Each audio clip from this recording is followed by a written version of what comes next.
એક રાજ્યમાં એક એવો વિચિત્ર નિયમ હતો કે જ્યારે રાજ્યનું કોઈ વ્યક્તિ વૃદ્ધ થાય ત્યારે તેને પર્વતોમાં દૂર જઈ અને ત્યાં ફેંકી દેવું. દેશના રાજાએ આવું એટલા માટે વિચાર્યું કે વૃદ્ધોની સંભાળ રાખવાની ઝંઝટ ઓછી કરવાથી લોકોનું જીવન સરળ બનશે. આવો અઘરા નિર્ણય અને આ રાજ્ય ચાલતું હતું. અને એ જ રાજ્યમાં એક પિતા અને પુત્ર રહેતા હતા અને તેમની વચ્ચે અતૂટ પ્રેમ હતો. સમય જતા પિતા વૃદ્ધ થયા અને પહેલાની જેમ કામ કરી શકતા ન હતા. દેશના અને રાજ્યના નિયમોને અનુસાર પુત્રએ એના પિતાને પર્વતોમાં ફેંકી દેવાનો સમય આવ્યો. પરંતુ પુત્ર તેના પિતાને ફેંકી દેવાનું જરા પણ વિચાર કરી શકતો ન હતો, કારણ કે એમને ખૂબ પ્રેમ હતો.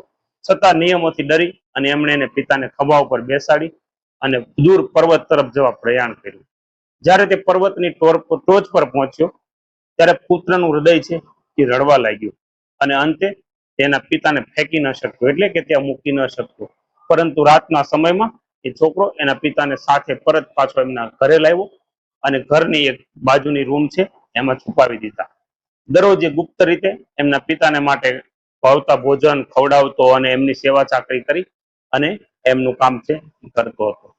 એક દિવસ રાજાએ એની પ્રજાની બુદ્ધિમતી ચકાસવા માટેનો એક કિમિયો ખેડ્યો અને એમને જાહેરાત કરી કે જે કોઈ રાખમાંથી દોરડું બનાવી શકે એને ઇનામ આપવામાં આવશે. આવી જાહેરાત સાંભળી અને આ છોકરો છે એ પણ એમાં જોડાયો. બધાને નવાઈ લાગી કે શું રાખમાંથી ક્યારે દોરડું બની શકે ખરું.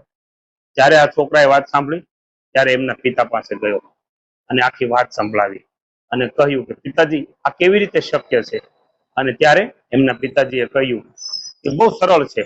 એક દોરડું લો, તેને વાસણની અંદર લપેટો અને પછી એને આગથી બાળી નાખો. આખું બળી જશે એટલે સરસ મજાનું દોરડું રાખ સાથે થઈ જશે. છોકરાએ તેના પિતાના કહેવા મુજબ કર્યું. દોરડું બળી અને રાગ થઈ ગયું, પણ એનો આકાર છે એ પેલા જેવો જ રહ્યો. છોકરાએ રાજાને આ રાખનું દોરડું એ આખા વાસણ સાથે લઈ જઈ અને બતાવ્યું. રાજા ખુશ થયો અને છોકરાને ઇનામ આપ્યું. ફરી થોડા દિવસ ગયા ત્યાં રાજાએ ફરી પાછો એક બીજો કોયડિયો આપ્યો. એમાં એક લાકડાની ડાળી આપી અને કહ્યું કે આ ડાળીનો થડ અને એનો છેડાનો ભાગ કયો છે એ શોધી બતાવો. ડાળી એટલી સરસ મજાની કાપેલી હતી કે કઈ બાજુ થડનો ભાગ છે ને કઈ બાજુ એમના છોડનો ભાગ છે, એટલે કે ડાળીનો ભાગ છે, એ બતાવવો મુશ્કેલ હતો, કારણ કે બંને બાજુના ભાગ પણ સરખા દેખાતા હતા. કોઈ પણ કહી શકતું નતું. પરંતુ આ છોકરાએ આ સ્વીકાર કર્યો અને એ ડાળી છે પોતાના ઘરે લઈ ગયો અને એમના પિતાજીને બતાવ્યું. ત્યારે એમને પિતાજીએ એકદમ સરળ રૂપ આપ્યો કે આ ડાળી છે એને પાણીની અંદર મૂકી દો.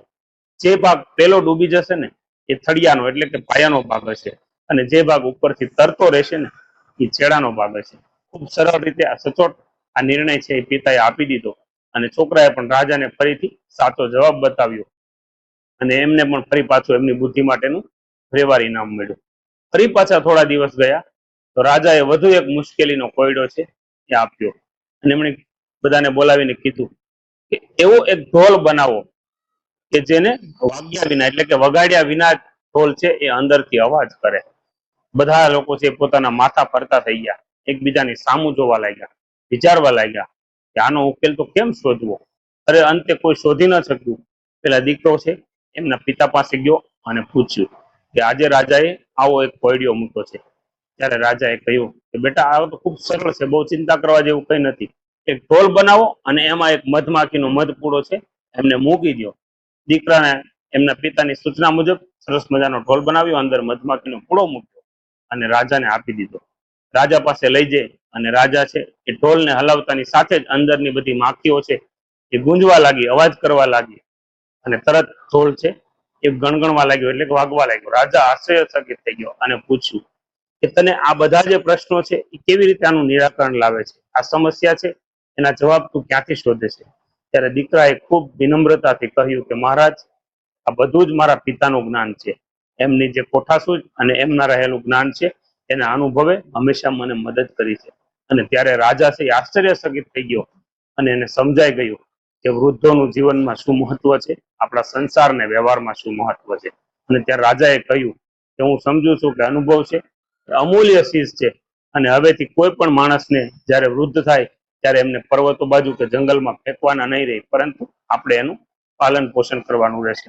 અને ત્યારથી બધા જ વૃદ્ધ લોકો છે એ પરિવાર સાથે પ્રેમથી રહેતા હતા અને બધા જ આ વાતને સમજી ગયા.